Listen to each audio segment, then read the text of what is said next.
was a humble bungalow at 1112 East Locust. We drove by there this morning.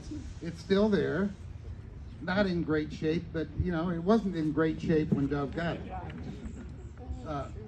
In fact, you could barely walk through the place. It was filled about yay high with stuff. The former owners had decided they wanted to go to every rummage sale and buy everything that was there. And there were paths that you could kind of walk through. Now, knowing Ray, do you think that Ray went in there and cleaned it out by himself? Heck no. He called his buddies. He called Dwayne Nolan long before Dwayne became famous. And Dwayne, don't contradict me. So. And said, Dwayne, get your farm truck, your buddies.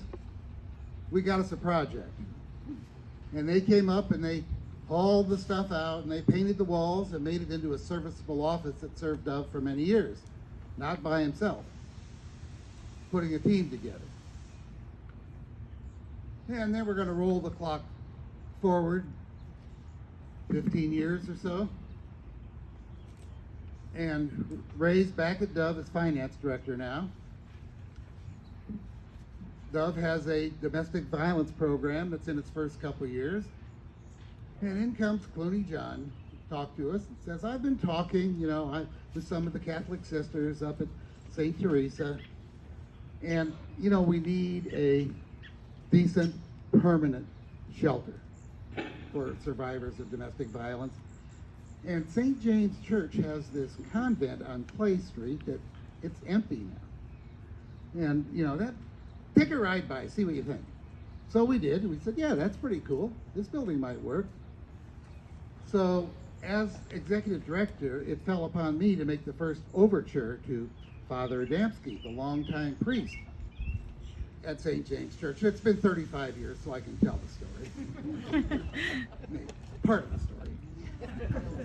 story. So after several attempts, I was able to schedule a meeting with Father Adamski over coffee at the rectory. And charitably, I can say it did not go well. I bumbled through, a little bit about Dove and, you have this convent, and he just kind of, after a while, he grumbled and ushered me out the door. I went back over to Locust Street into the kitchen of that building, and Ray was there, and my head was about 2 feet off the ground. I said, Ray, it's not going to happen. It didn't work. I messed this up. We better look someplace else. So if you were at Ray's memorial service, you remember Bob Clark, who's sitting in the front row, talking about how Ray, when he had something to say or something to think about, made this strange sound. And Bob, I don't know that I can do it as well as you. Can I bring, no. So I heard that sound in the kitchen. And he went back to his office, and then over the next few days, he went and talked to some Dove staff members who were far more charming and far more tactful than Ray's boss. And they concocted this plan, and they decided to take Father Adamski to dinner at the Blue Mill, knowing Father Adamski loved a good meal, loved the Blue Mill, and they did.